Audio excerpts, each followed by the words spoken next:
तो हेलो बच्चों, आइए आप सबका स्वागत है आपका अपना यूट्यूब चैनल सेनपुरा स्टडी में। और आज के क्लास में हम लोग इटली का एकीकरण कर देंगे। आज का क्लास हम लोग का इटली का एकीकरण कंप्लीट हो जाएगा, ठीक है। तो आज के क्लास में इटली का एकीकरण का द्वितीय चरण और तृतीय चरण, अंतिम चरण, ये दोनों कंप्लीट हो जाएगा, ठीक है। तो जैसे कि हम लोग पिछले क्लास में हिस्ट्री में पढ़ चुके हैं इटली के एकीकरण और उसके प्रथम चरण। जैसे कि वहां पर हमें इटली के एकीकरण में मेन हीरो कौन था? काबूर मुख्य भूमिका निभाया था। अपने शातिर दिमाग से कैसे कैसे करके इटली के एकीकरण का प्रथम चरण कंप्लीट हुआ था। कई बार उससे झटका भी लगा, लेकिन वो क्या हुआ? तैयार हुआ। इतिहास पढ़ने से केवल पढ़ने के लिए, एग्जाम देने के लिए नहीं पढ़ना चाहिए। हमें हर एक चीज़ को ध्यान में रखना चाहिए कि देखिए कैसे कैसे कितनी बार मात खाने के बाद भी वह कैसे खड़ा हो जाता है पुनः, कैसे युद्ध के लिए तैयार होता है, कैसे अपने को समझाता है, कैसे तैयार रखता है, कैसे अपने को मोटिवेट रखता है। यह मुख्य भूमिका निभाती है, ठीक है। तो इटली के एकीकरण के लिए यह सबसे इंपॉर्टेंट चरण काबूर का था। ये तीन हीरो थे, मेजनी, काबूर और गैरिबाल्डी। तीन हीरो थे, तीन नायक माने गए थे इटली के एकीकरण के, ठीक है। उसी तरह हमें भी छोटे छोटे प्रॉब्लम्स, छोटे छोटे समस्याओं को आने से हमें डरना नहीं चाहिए, पीछे हटना नहीं चाहिए, बल्कि उससे लड़कर आगे बढ़ना चाहिए। जैसे कैसे गैरिबाल्डी काबूर आगे बढ़ रहा था, ठीक है, अपने को समझा कर। जबकि फ्रांस भी इसको धोखा दे दिया था। जीतने के बाद भी लोमांडी और वेनेसिया, पीछे हम लोग पढ़े थे पिछले क्लास में कि प्रथम चरण में लोमांडी और वेनेसिया, इन दोनों पर भी आधिपत्य हुआ था। फ्रांस और ये काबूर मिलकर किए थे, जिसमें लोमांडी को काबू रखा था और वेनेसिया को दे दिया था, किसको? फ्रांस को। लेकिन फिर भी ये जो फ्रांस था, फ्रांस जाकर अंततः मिल जाता है किससे? तो ऑस्ट्रिया से, और वेनेसिया को वापस कर देता है ऑस्ट्रिया को। वहाँ पर भी इससे बहुत बड़ा झटका लगता है, बहुत बड़ा, मतलब ऐसा कहा कि कमर टूट जाता है किसी कान कब्र के। फिर भी यह तैयार हो जाता है, पुनः जागृत होता है, पुनः तैयार होता है और पुनः एक बार फिर से यहाँ पर इटली के कुछ भागों पर आधिपत्य करता है। इस तरह प्रथम चरण समाप्त हुआ था हम लोग को। और द्वितीय चरण में हम लोग यहाँ पर दूसरे चरण में गैरिबाल्डी आता है। गैरिबाल्डी ने कैसे अपने तलवार की नोक पर, जैसे पीछे बताए थे हम कि तलवार की नोक पर यह बात करता था, कैसे अपनी तलवार की नोक पर यह कब्जा करता है और कैसे यहाँ पर ऑस्ट्रिया को खंडित करता है, कुछ भाग पर लेकर आता है। आज के क्लास में हम लोग का क्लियर होने वाला है, बिल्कुल एक एक चीज क्लियर कराएंगे हमारे साथ। आप लोग देखिए, द्वितीय चरण में आता है कौन? गैरिबाल्डी, ठीक है। ये अपनी तलवार से ही बात करता था, कहीं भी जाता था तलवार। इसे मुख्य विश्वास था, कहीं भी इसे यह विश्वास था कि इटली का एकीकरण तभी संभव होगा जब युद्ध होगा। युद्ध नहीं होगा कि इटली का एकीकरण संभव नहीं है, ठीक है। इसका विश्वास था कि युद्ध होगा तभी इटली का एकीकरण संभव था। यह पेशे से क्या था? एक नाविक था। पेशे से क्या था? नाव चलाने वाला था, बाद में सैनिक के रूप लेता है। पेशे से एक नाव चलाने वाला था और बहुत ही ईमानदार था, कर्तव्यनिष्ठ था, राष्ट्रवाद था, ठीक है। राष्ट्र की भावना जो है पनपती थी, देश के लिए कुछ करने की भावना पनपती थी। एक होता है ना, जो अक्सर देखे होंगे कि जो गरीब व्यक्ति होते हैं उनके अंदर काम करने की लालसा होती है, कुछ करने की लालसा होती है, ठीक है। बाकी जब पैसे वाले होते हैं उनके अंदर ये सब नहीं होता, क्योंकि बस पैसा है बहुत सारे, बहुत कम लोग उसमें सक्सेस निकल पाते हैं, ठीक है। लेकिन यहाँ पर गरीब लोगों के अंदर काम करने की लालसा, कुछ पाने की, मेहनत करने की, मेहनत बहुत ज्यादा करते हैं, ठीक है। तो ये जो था ना, एक नाविक था, क्या पेशेदार नाविक था, पेशा से नाविक था। और इसके अंदर था कि नहीं, इटली का एकीकरण किया जाए, देश के लिए कुछ किया जाए, देश के लिए लड़ा जाए, ठीक है। यह मुख्य भूमिका थी इसकी, ठीक है। और आरंभ में यह मेजनी का समर्थक बना। शुरुआत में इसकी शुरुआती कहाँ से हुई, इसका आरंभ कहाँ से हुआ? तो आरंभ में मेजनी का समर्थक बना, मेजनी के नीति का समर्थन किया, मेजनी का समर्थक था। और बाद में यह काबूर के प्रभाव में आ गया। पहले मेजनी का समर्थक था, पहले यह मेजनी का समर्थक था और बाद में यह काबूर के प्रभाव में आ गया, काउंट काबूर के प्रभाव में आ गया, ठीक है। और युद्ध के नीति में यह विश्वास रखता था। इसका कारण क्या था कि युद्ध की नीति, पहले भी आपको बता चुके हैं कि यह मेन इसका टॉपिक यही था कि युद्ध की नीति में यह विश्वास रखता था। मतलब क्या मुख्य फोकस था कि युद्ध होगा तभी कुछ संभव है, अन्यथा कुछ भी संभव नहीं है। युद्ध होगा तभी संभव है, अन्यथा संभव नहीं है, ठीक है। इटली का एकीकरण बिना युद्ध के संभव नहीं बनाया जा सकता। यह इसकी मुख्य भूमिका थी। मतलब क्या, यह अपनी तलवार से ही बात करता था, कहीं भी, मतलब थोड़ा सा गर्म मिजाज का था, ऐसा हम कह सकते हैं, ठीक है ना। ये बात बात पर तलवार उठाना और बात बात पर लड़ने के लिए तैयार हो रहे। मतलब इतने राष्ट्र अपने अंदर में इसके पनपता था, राष्ट्रवाद था ना, कि किसी भी चीज़ के लिए तैयार हो जाता, चलो भाई लड़कर जीत लिया जाए, मार दिया जाए। मतलब डर बिल्कुल नहीं था कि इसका प्रभाव क्या होगा, ऑस्ट्रिया हमला कर देगा कि नहीं करेगा, बिल्कुल नहीं था, बिल्कुल लड़ने के लिए तैयार, बिंदास था एकदम, ठीक है।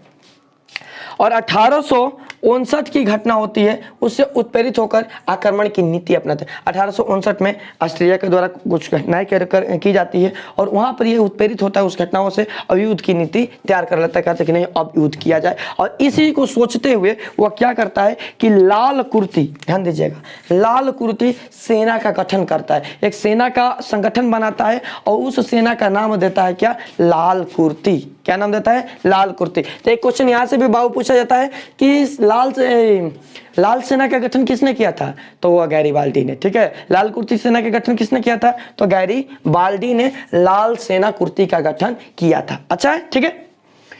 और 1860 में इटली का एक नया सार्डिनिया, पोप का राज्य था ये, और दक्षिण से सिसिली, ये दो राज्य थे, ध्यान समझिएगा। फ्रांस की राजधानी थी पोप, ठीक है, और पोप के ही राज्य था एक नया सार्डिनिया जिसका नाम था, और दूसरा सिसिली, ठीक है। ये दो राज्य थे। ये क्या किया ना कि दक्षिण राज्य में चला गया, ठीक है। वहां पर पहले से ही दक्षिण भारत में, चूंकि पोप का जो राजा, फ्रांस के जो राजा था वह राष्ट्रवादी नहीं था, वह राष्ट्रवाद का घोर विरोधी था। लुई नेपोलियन, पीछे की क्लास में हम लोग पढ़ चुके हैं, ठीक है ना। तो वह राष्ट्रवाद नहीं था, और जबकि वहां के क्षेत्र में कुछ लोकतंत्र की भावनाएं जो थी, क्रांति की भावनाएं प्रज्वलित थी। मतलब वहाँ के जो स्थानीय लोग थे ना, देखिए ये भी दिमाग लगाता था, ऐसा बात नहीं है कि लड़ाई करने है तो भाई मंद बुद्धि है, दिमाग नहीं लगेगा, ये भी दिमाग लगाता था। कहाँ गया यहाँ इसकी नजर पड़ी किसमें, 1860 में नया सार्डिनिया और सिसिली पर पड़ी, जो कि पोप के जो राज्य थे, पोप के राज्य थे, ठीक है ना। अब ये क्या किया कि वहाँ पर देखा भाई क्यों इस पर पड़ी नजर, तो वहाँ के लोगों को देखा ना, उन लोगों में क्रांति की जो ज्वाला है वह भड़की पड़ी है, क्रांति की ज्वाला है उसके अंदर, अपने राजा के खिलाफ क्रांति है, ठीक है। दिमाग में कुछ ना कुछ बैठा हुआ है, अब इसका यह लाभ उठाया। क्या लाभ उठाया, वहाँ पर गया, बात विमर्श किया और कहा कि चलिए आप लोग के भी अंदर इससे प्रॉब्लम है, मैं आप लोग का मदद कर सकता हूं। कैसे मदद कर सकता हूं, तो मेरा सेना है भाई, सेना अपने गठन किया, लाल कुर्ती सेना, भयंकर सेना, खतरनाक, इसीलिए इतना मैं खतरनाक, लाल कुर्ती, ठीक है। तो ये अपना सेना का कि मैं यहाँ पर अपने सेना को भेज देता हूँ, और यहाँ के जो स्थानीय लोग हैं वो मेरा मदद करेंगे, जो किसान लोग हैं वो मेरा मदद करेंगे, और दोनों मिलकर इस दोनों राज्यों को आज़ाद कर दिया जाएगा। किससे, पोप से, यानी फ्रांस से आज़ाद कर दिया जाएगा, ठीक है। तो यह क्या करता है ना कि लाल कुर्ती सेना, ठीक है, और किसान, वहाँ के किसान, ये दोनों आपस में मिलकर, दोनों के सहायता लेकर, किसानों की सहायता लेकर सिसिली पर अधिकार कर लेता है। यहाँ पर आक्रमण करता है, सार्डिनिया पर नहीं लेकिन सिसिली पर अधिकार हो जाता है, सिसिली के ऊपर में आधिपत्य कर लेता है, अधिकार कर लेता है, ठीक है ना। अधिकार करने के बाद में वहां के लोगों को यह बताता है कि मैं कहां से आया हूं, तो मैं विक्टर एमेनुअल, जो कि पिंडमेंट के राजा थे, माने वर्तमान यहीं से इटली की, आपको बताए थे पिछले क्लास में कि इटली के एकीकरण के जितने भी कार्य किए गए थे वह सब समाप्त हो गए थे। यही राजा आए तो पुनः उसे जागृत किया, इनके ही प्रधानमंत्री थे काउंट काबूल, ठीक है। उन्होंने दोनों मिलकर इस प्रथा को आगे बढ़ाया, इस प्रथा को लेकर चला, राष्ट्रवाद की भावना यहाँ पर बची हुई थी, ठीक है। तो वही राजा एमुल, इनकी महत्वपूर्ण भूमिका है, ध्यान दीजिएगा। हम लोग बोलते हैं कि भाई इटली के एकीकरण के नायक कौन कौन है, तब मेचनी, गैरीबाल्डी, काबूल, नायक हो गए, हीरो हो गए, ठीक है ना, लड़ने के लिए आए थे। लेकिन इनकी महत्वपूर्ण भूमिका क्या थी, राजा एमुनुअल, क्योंकि ये इटली के एकीकरण के शुरुआत से लेकर, प्रथम चरण से लेकर अंतिम चरण तक रहेंगे, ठीक है ना। जैसे कैसे होता है, मान लीजिए कि एक मूवी हो गई, तो मूवी का मेन हीरो बन जाता है, उसमें जो काम करने वाला में हीरो होता है उसे हीरो मान लेते हैं, उसी को सब लोग नायक समझते हैं, उसी के माध्यम से मूवी है जो आगे बढ़ता है। लेकिन उस मूवी के जो जितने भी स्टोरी होते हैं, उस स्टोरी को कोई ना कोई तो लिखा होगा जो डायरेक्टर कहलाता है, तो वही ना डायरेक्टर वहाँ पर मुख्य हीरो आके उस स्टोरी को लिखा, जिस पर वे सब एक्टिंग की है, मुख्य भूमिका तो उन्होंने निभाया। तो उसी तरह वह यह राजा एमेनुअल जो है यह डायरेक्टर है, किसके, इटली के एकीकरण के। कौन, राजा एमुनुअल क्या है, डायरेक्टर, इटली के एकीकरण के रचनाकार है, और इनके जो काम कार्य करता है वह हीरो है, जैसे कि काउंट काबूल हो गए, मेजनी, गैरीबाल्डी, 3 हीरो थे, 3 नायक थे, ठीक है। तो ये क्या किया कि गैरीबाल्डी जो है ना, ये बोला कि विक्टर एमेनुअल के, मतलब मुझे हम यहाँ पर भेजा है, मैं विक्टर एमेनुअल के दूत हूँ, और इसके नाम पर, विक्टर एमेनुअल के नाम पर वहाँ पर क्या किया, अपना एक सत्ता स्थापित किया, एक राज्य को स्थापित किया, एक सत्ता बना दिया, राज्य बना दिया, राजा बन गया वहाँ का, ठीक है। और अंततः गणतंत्र, मतलब इसका कोई लालच नहीं था, जैसे कि पहले भी मैं बताया कि यह मतलब कर्तव्यनिष्ठ था, ये लालच नहीं था कि हम यहाँ का राजा बने, क्योंकि राजा बनने की लालच होते तो राजा एमेनुअल के द्वारा बहुत बड़ एक पूरे दक्षिण यूरोप के भाग के इसको राजा के मतलब प्रदान किया गया था कि यहाँ का आप राजा बन जाइए गैरिबाल्डी को, लेकिन उसका यह अस्वीकार कर दिया था कि नहीं चाहिए मुझे कुछ भी राजपाट नहीं चाहिए, मैं देश के लिए लड़ूंगा, मेरे अंदर राष्ट्र भावना यही काफ़ी है, मैं देश के राजा नहीं बनूंगा कभी भी, ठीक है, यह स्वीकार कर दिया था, ठीक है। इसलिए हम यहाँ पर कर रहे हैं ना कि इसकी लालच नहीं थी। और गणतंत्र की स्थापना किया, गणतंत्रवादी पहले से था, वहां पर गणतंत्रवाद की स्थापना किया, गणतंत्रवादी बनाया कि यहाँ के नहीं है कि जनता ही यहाँ की राजा रहेगी, ठीक है।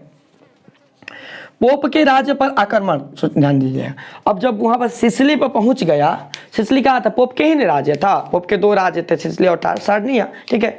अब एक कभी मैप से इसके हम बता दूंगा, कभी मैप पर ले जाकर वहां पर सब समझा दूंगा, ठीक है। देखिए इटली का जब ये 2 राज्य थे सार्डिनिया और सिसिली, तो सिसिली में तो राजा बन गया, ये भाई एक राज्य जीत ले, भारत के अंदर 28 राज्य, भाई कोई आकर बिहार पर हमला किया, बिहार के राज्य को जीत गया, यहाँ का राजा बन गया, तब क्या सोचेगा भाई कि बिहार के राजा बन गए तो यहाँ से उत्तर प्रदेश मारा जाए, तो थोड़ा सा ट्राई किया जाए कि उत्तर प्रदेश पर हमला किया जाए, यहाँ से झारखंड नजदीक है, झारखंड पर हमला किया जाए, वहाँ उसको भी मतलब जीता जाए, ऐसे ही नहीं सोचेगा जो भी यहाँ का राजा बनेगा। उसी तरह ये जब सिसिली का राजा बना ना, तो सोचा ना कि चलो क्या किया जाए, अब यहाँ से डायरेक्ट जो है किस पर, रोम पर आक्रमण कर दिया जाए, रोम राज्य पर आक्रमण किया जाए, नीति बनाए, क्योंकि भाई कर्तव्यवादी था, युद्ध करने के अंदर क्षमता थी, कुछ इसका मतलब था कि युद्ध करके कुछ भी जीता जा सकता है, कुछ भी लूटा जा सकता है, किसी पर युद्ध करके उसको आधिपत्य में लाया जा सकता है, युद्ध पर पूर्ण विश्वास रखता था, ठीक है ना।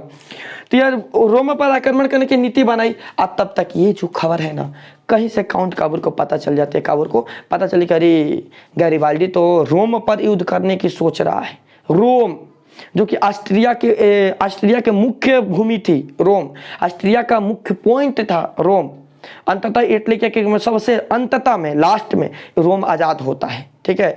तो ऑस्ट्रिया की मुख्य भूमि थी रोम, और उसी रोम के ऊपर में यह आक्रमण करने, ऑस्ट्रिया की राजधानी थी रोम, और उसी रोम पर यह आक्रमण करने को सोच रहा था कि क्या लिए मारा जाए कि रोम ही आक्रमण करें। कितना भाग जीते हैं अभी लोग, लोमांडी पर पिंड में तो इनके पास में था पहला भाग, उसके बाद लोमांडी को पिछले वाले पार्ट बढ़ाए थे कि मिलाए थे, तो पिंड में रोमांडी और 2-3 छोटे छोटे राज्यों को मिलाया गया था, ठीक है। उसके बाद इसने सिसिली पर आक्रमण किया और सिसिली को आपस में राज्य मिलाया, ठीक है। तो इतने बड़े अभी राज्य बने, अभी तो पूरा इटली बाकी ही है, पूरा इटली अभी तो जितना भी इटली के छोटे राज्य थे सब अभी इस तरफ खाली ही पड़े, सब गुलाम ही पड़े हैं। और ये सोचा कि रोम पर आक्रमण का मतलब समझते हैं कि रोम पर यदि एक ही बार में रोम पर आक्रमण करके रोम को जीत लेता तो मतलब सारी ऑस्ट्रिया की कहानी खत्म, इटली का एकीकरण यहीं पर संभव हो जाता, ठीक है। लेकिन यह रोम पर आक्रमण करने की नीति बनाई, युद्ध बनाई, थोड़ा सा भी इससे डर नहीं था कि रोम पर आक्रमण करने के ऑस्ट्रिया से युद्ध हो जाएगा, फ्रांस युद्ध हो जाएगा, कोई भी इसको मतलब डर नहीं था 1% भी। यह क्या किया ना, तो सोचा कि चलो भाई रोम पर आक्रमण किया जाए, नीति बन गई। आज कहीं से ये खबर जो है ना मालूम चल जाती है, किसको मालूम चलती है, तो काबूर को। अब काबूर तो भाई बुद्धिमान था, रणनीति था, इससे भी ज्यादा मतलब राजनीति था, ठीक है। वो सोच लिया कि भाई नहीं ये तो गलत हो जाएगा, अभी हम आक्रमण करेंगे तो हम अभी नुकसान में जा सकते हैं, हमें घाटा हो सकता है। ये जल्दी से किसको, गैरिबाल्डी को काउंट का वो रोकता है कि नहीं अभी आक्रमण नहीं करना है। क्यों नहीं करना है, इसका कारण क्या है, तो क्योंकि फ्रांस के साथ युद्ध का खतरा बढ़ जाएगा। यदि हम रोम पर आक्रमण किए तो हमें फ्रांस से भी युद्ध करना पड़ेगा। वही फ्रांस जो कि पिछले प्रथम चरण में किसको, तो इटली को, पिंडमेट को छोड़कर भाग गया था, कहाँ पर मिल गया था, ऑस्ट्रिया से हाथ मिला लिया था, वेनेसिया को ऑस्ट्रिया को दे दिया था, वेनेसिया को ऑस्ट्रिया, जो दो भाग जीते थे लोमांडी और वेनेसिया, तो लोमांडी था इनके पास में, वेनेसिया को दे दिया था, ठीक है। इस कारण से काबूर ने उनको गैरिबाल्डी को रोक दिया कि नहीं अभी काम नहीं करना, ठीक है।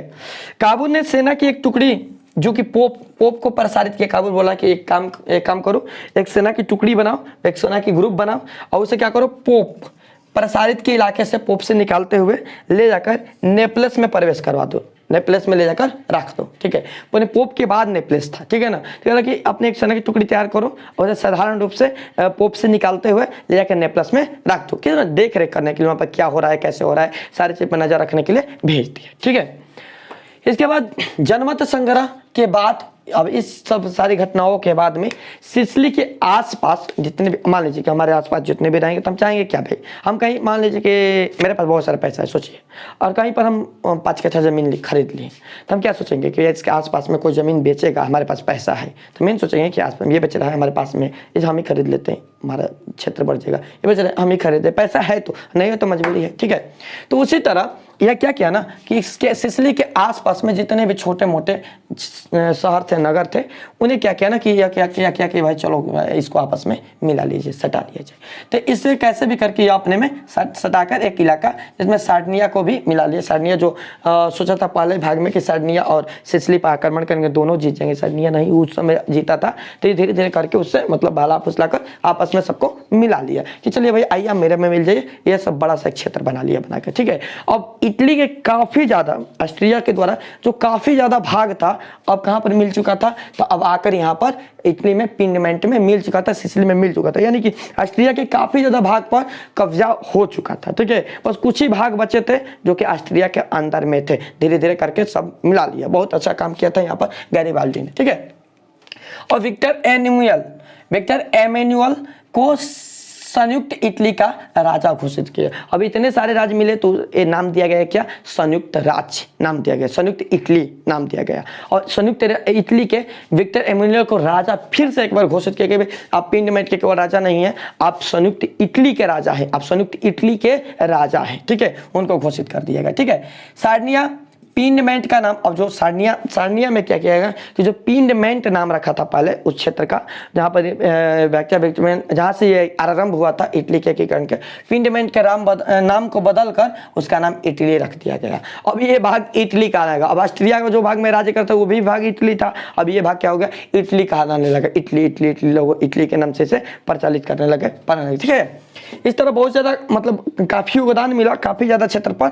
अब मतलब लगभग अब हमारे इनके हाथ में अब लगभग सत्ता आने ही वाली थी, आ ही गई थी, बस इंतजार था कुछ और का। अब वेनेसिया और रोम ऑस्ट्रिया के गुलाम थे, ध्यान दीजिए।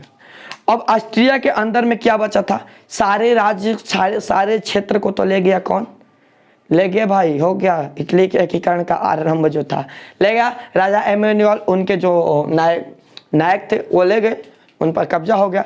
बचा क्या था ऑस्ट्रिया के अंदर में, तो वेनेसिया और रोम। एक वेनेसिया जो कि पहले ही वो भी लोमांडी और वेनेसिया को जीत लिया था फ्रांस और ये पिंडमेंट मिलकर, लेकिन फ्रांस की चाल कहा जाए भाई, चला फ्रांस उसको दे दिया था कि ले जिला पर वेनेसिया अपना पास में रख लीजिए, ठीक है। और बचा था ऑस्ट्रिया के पास में क्या, तो एक रोम बचा था जो कि मुख्य पॉइंट था ऑस्ट्रिया का, और एक वेनेसिया बचा था। ये दो ही क्षेत्र थे ना, उड़ गए भाई, सब काम खत्म, ठीक है। ये बस दो ही क्षेत्र बचे थे ऑस्ट्रिया के पास, ठीक है। अब एमेनुअल ने दक्षिण इटली के क्षेत्र का अब क्या कहा कि भाई दक्षिण में इतने बड़े क्षेत्र हो गया, सिसिली और उसके जो सार्डिनिया वगैरह सब मिलकर एक बड़ा सा राज्य बन गया है, तो कहा ऑफर दिया किसको, गैरिबाल्डी को, कहे गैरिबाल्डी जी आप ऐसा कीजिए कि दक्षिण इटली जो है उस क्षेत्र का आपको शासक बना दिया जाता है, वहाँ के राजा बना दिया जाता है, उस क्षेत्र को आप देखिएगा, उस क्षेत्र की सुरक्षा कीजिएगा, राजा बने। लेकिन ये जो प्रस्ताव था ना, ये अस्वीकार कर दिया कि नहीं चाहिए मुझे, हटाओ राज पार्टी ये सब क्या करेंगे हम लेकर, हम तो है भाई जोगी आदमी, सीधा साधा आदमी, नाविक आदमी ना, ऐसे ही नहीं बोल रहता है, नाविक आदमी है हम क्या करेंगे राजपाट को लेकर, राजा बनकर, हमें तो बस सबकी भलाई करनी है, सबका इतिहास भाई इस क्षेत्र को बचाना है, सबका विकास मुझे चाहिए, मैं क्या करूँगा राजपाट लेकर। ऐसा कहकर बेचारा जो गैरिबाल्डी था ना, वो राज्य को अस्वीकार कर दिया, नहीं चाहिए मुझे, नहीं चाहिए, ओके ठीक है। अब देखिए इसके इतने बड़े त्याग को देखकर, इसके जो इतने बड़े त्याग थे, इतने बड़े त्याग को देखकर हमारे लाला लाजपत राय जो थे, ठीक है, इन्होंने जीवनी लिख डाली। इनके इतने बड़े त्याग को देखकर इन्होंने क्या किया, जीवनी लिख डाली।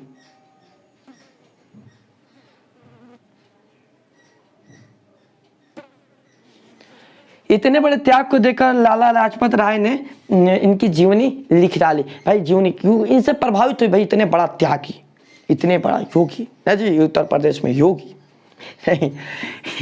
मोदी योगी, इसी तरह इन्होंने भी अपने जीवनी लिख डाली किसके, गैरिबाल्डी की। ठीक है, अब आती है हमारी अंतिम चरण और तीसरा चरण। अंतिम चरण भला चरण, अंतिम चरण तीसरा चरण आई किसके, इटली के एकीकरण की। और इस चरण जो, यह चरण जो शुरुआत हुआ, इस चरण जर्मनी के एकीकरण के साथ में खत्म हुआ। यानी इटली का एकीकरण जर्मनी के एकीकरण के साथ समाप्त हुआ। जर्मनी के एकीकरण बाबू इस क्लास के बाद में हम नेक्स्ट क्लास में जर्मनी के एकीकरण में चलेंगे, उसको भी समझेंगे। ठीक है, तो जर्मनी के एकीकरण के साथ में पूरा हुआ 1862 में। कितने में, 1862 में काबुल की मृत्यु हो चुकी थी। 1862 तक काबुल मर गया था भाई। जो राजनीतिज्ञ था काबुल मर गया था, काबुल की कहानी खत्म हुई थी। और यहाँ पर ये भी गैरिबाल्डी भी सब राजनीति छोड़ छाड़ कर अलग होने साइड में हो गया था। ठीक है, मतलब इसको भी अब मतलब नहीं था, ये भी साइड हो गया। ठीक है, इन सब चीज़ों से साइड हो गया था। कौन सा, ये। ठीक है, क्योंकि दो ही राज्य बचे थे तो ऐसे भी गैरिबाल्डी, लेकिन इसे साइड नहीं होना चाहिए था, पता नहीं कुछ हुआ होगा इसके साथ। ठीक है, ये क्या हुआ, साइड हो गया। ठीक है, अब एकीकरण का नेतृत्व था जो कि देखिए सब चले गए, सब चले गए, सब खत्म, छोड़ गए, बचा था एक विक्टर एमेनुअल। इसीलिए बोले कि ये डायरेक्टर है। हीरो आते रहेंगे जाते रहेंगे, एक्टर आते रहेंगे जाते रहेंगे, डायरेक्टर तब तक नहीं जाएगा जब तक कि कहानी पूरी ना हो जाए। ठीक है, तो ये विक्टर एमेनुअल को हम इसी तरह डायरेक्टर नहीं बोल दिए थे, ये डायरेक्टर है। ठीक है ना, ये क्या किया था कि ये अंतिम चरण तक मौजूद था और एकीकरण के नेतृत्व जो था अब विक्टर एमेनुअल के हाथ में आ गया। विक्टर एमेनुअल के हाथ में आ गया। विक्टर एमेनुअल बेचारा अकेले बच गया था, एकीकरण कैसे भी करना है। ठीक है, राज्यपाल को संभाल रहा था अकेले के, मतलब अकेले नहीं, उसके सैनिक वगैरह सब थे, लेकिन उनके जो ऐसे ऐसे नायक थे ना वो अब नहीं रहे। ठीक है, अब ये क्या हुआ कि तब तक इसी बीच में 1866 में ऑस्ट्रिया और प्रसा के बीच में युद्ध हो जाता है। अब इधर से ध्यान खत्म हुआ इसका। ठीक है ना, अब ऑस्ट्रिया और प्रसा, ठीक है, जर्मनी के एकीकरण में इसे समझेंगे और विस्तार से। ऑस्ट्रिया और प्रसा के बीच में युद्ध हो जाता है, ऑस्ट्रिया और प्रसा के बीच में युद्ध हो गया। ठीक है, और इस युद्ध जैसे सेडाओ का युद्ध कहा गया, सेडाओ का युद्ध एक अलग टॉपिक रहेगा, हम लोग सेडाओ के युद्ध को समझ लेंगे एक अलग टॉपिक के साथ में। ठीक है, सेडाओ के युद्ध में ऑस्ट्रिया, ध्यान दीजिएगा, सेडाओ के युद्ध में ऑस्ट्रिया प्रसा से पराजित हो जाता है। सेडाओ के युद्ध किसके किसके बीच में होता है बाबू, देखिए यहाँ पर क्वेश्चन बनता है, सेडाओ के युद्ध किसके किसके बीच में होता है, ऑस्ट्रिया और प्रसा के बीच में सेडाओ का युद्ध हुआ था। ठीक है, और इस युद्ध में प्रसा की जीत होती है, ऑस्ट्रिया की हार होती है। यहाँ पर ऑस्ट्रिया जो है हार जाता है, प्रसा जो है जीत जाती है। ठीक है, सेडाओ बोलते हैं, सेडोवा है। ठीक है, सेडोवा के युद्ध के बाद में वेनेसिया इटली को मिल जाता है। अब सेडोवा के युद्ध जब होता है, जीतता है इटली, यहाँ पर ऑस्ट्रिया हारती है, तो वेनेसिया जो है प्रसा किसके सापेक्ष तो इटली की ओर सापेक्ष। तो यहाँ पर क्या हुआ कि प्रसा से, ध्यान दीजिएगा, जो वेनेसिया था ये मिल जाता है किसको मिलता है, इटली को मिल जाता है। अब देखिए इटली की लगभग एकीकरण कंप्लीट हो गया। एक और क्षेत्र बचा था जिस पर किसका आधिपत्य था, तो ऑस्ट्रिया का आधिपत्य था। ठीक है, ऑस्ट्रिया के नहीं बोला जाए तो फ्रांस का आधिपत्य था। क्यों, तो ऑस्ट्रिया और फ्रांस जब मिलकर एक हुए थे ना, तो फ्रांस के जो कुछ सैनिक थे वही सैनिक यहाँ पर रोम को सुरक्षा कर रहे थे, रोम में थे, रोम को सुरक्षित रखे थे। ठीक है, लड़ रहे थे रोम के लिए, रोम को बचा कर रखे थे। ऑस्ट्रिया की कहानी खत्म हो गई यहीं पर हारा, कहानी खत्म, 0। ठीक है, अभी वेनेसिया भी था भाई, 2 भाग था, एक वेनेसिया भी लूटे गए, कहानी खत्म हो गया, लूट गए रे भाई। ठीक है, वेनेसिया को भी ले गए ना, किसके चक्कर में, तो किसके चक्कर में तो गया, तो प्रसा के चक्कर में वेनेसिया भी गया, किसके पास थे, इटली के पास पहुंच गया। ठीक है, अब 1870 की बात आती है। 1870 में अब बचा था क्या, रोम बचा था। ठीक है, अब प्रसा जो नए उत्साह के साथ में आया था, छोड़ने वाला नहीं था ये। ठीक है, प्रसा जो था फ्रांस पर आक्रमण कर दिया, लो हो गई गड़बड़ यहाँ पर। अभी यहाँ पर फ्रांस की जो कुछ सैनिक थे वो किसके बचा रहे थे भाई, तो बनारस के सैनिक रोम को बचा रहे थे, ऑस्ट्रिया की राजधानी थी रोम, वहाँ पर रोम को बचा रहे थे। रोम को यहाँ पर क्या किया था, बचा कर रखे थे कि नहीं भाई रोम को बचाया है। ठीक है, अब रोम पर अभी आधिपत्य नहीं था इटली का। ठीक है, तब तक फ्रांस क्या किया, प्रसा क्या किया कि फ्रांस पर ही आक्रमण कर दिया। फ्रांस की राजधानी पोप थी, पोप पर आक्रमण कर दिया। अब अपनी राजधानी बचाने के लिए, मान लीजिए कि मेरे पास बहुत सारे सैनिक हैं, ठीक है, या बहुत सारे आदमी हैं, ऐसे ही समझा जाए, तो हमारे जितने भी हमारे काम है वो कर रहे हैं और उससे एक्स्ट्रा मेरे पास आदमी है, तो उसे हम क्या करें, किसी और के काम में फंसा है या कुछ प्रॉब्लम है तो उसको मैं दे दूंगा, लो भाई तुम हमारे आदमी के साथ में काम करो, कोई दिक्कत नहीं है, ठीक है। अब जब हमारी ज़रूरत पड़ेगी तो क्या हमारे आदमी रहते हुए भी हम उनको बताएंगे आदमी के लिए भाई अपने पास जो आदमी रखे हैं अपने काम करिए, हम मुसीबत में रहेंगे कोई बात नहीं, मेरे आदमी से अपना काम कीजिए, होगा कभी, संभव है नहीं। तो जब इस पर आक्रमण हुआ पोप पर, तब फ्रांस क्या किया कि अपने जितने भी सैनिक रोम में छोड़े थे, रोम से सारे सैनिक को बुलवा लिया कि आ जाओ भाई, कहाँ पर, तो पोप पर आक्रमण हुआ, लड़ना है हमें, किसके, प्रसा के साथ, ठीक है ना। यहाँ पर सब सैनिक आ गए और तब तक यहाँ पर तो एक और मौका मिल गया है, किसको, एमेनुअल को। अरे तो सोने पर सुहागा हो गया। वहां से जैसे सैनिक हटे वहां की भागदौड़ कमजोर हो गई, और कमजोर हो गई तब तक एमेनुअल जो है पहुंच गए, आ जाकर रोम पर आक्रमण कर दिया रोम के ऊपर में। अब वहाँ पर कुछ बचे थे टूटे फूटे सैनिक, क्या लड़ेंगे, कहानी खत्म। इस तरह जो रोम पर भी इनका आधिपत्य हो जाता है, राजा एमेनुअल रोम को भी आधिपत्य कर लेते हैं, यानी उस पर अधिकार कर लेते हैं और रोम को भी मिला दिया जाता है कहाँ, इटली में। अब संपूर्ण इटली के जितने भी विभाग थे सबका एकीकरण कंप्लीट होता है। इस तरह तीसरे चरण में सारे भाग कंप्लीट हो गए, ठीक है। अधिकार कर लिया, रोम इटली की राजधानी बनी और बाद में इटली की संपूर्ण इटली की राजधानी रोम को घोषित कर दी जाती है, ठीक है ना। और पोप जो था वह राजमहल से एमुलियन की, पोप को भी मतलब छोड़ छाड़ दिया था, भाई पोप से कोई हमारा मतलब नहीं, सारे चीज़ छोड़ छाड़ कर राजा एमुलियन अपने इटली को संभाल रहे थे। अब ये बहुत काफ़ी दिनों तक ले, या पोप अब खुद को समझा रहा था, नहीं यहाँ के जो राजा है एमुलियन हमें समझा रहा था, समझाने सब क्या होगा। बाद में आगे चलकर मुसोलिना एक नामक थे और पोप को समझौता करके पोप को आधिपत्य स्वीकार किया, पोप से समझौता करके उस पर भी आधिपत्य स्वीकार कर लिया। इस तरह जो है ना ये सारे घटनाएं कंप्लीट होती है, ठीक है। राजा एमेनुअल ने काफी भूमिका निभाई, ये मुख्य इटली के एकीकरण के चरण थे, ठीक है ना। तो इस तरह हम लोग का इटली का एकीकरण कंप्लीट होता है। अब मैं आशा करता हूँ कि आप लोग को बिल्कुल अच्छे से समझ में आया होगा, बिल्कुल तोड़ तोड़ के समझाए हम, ठीक है।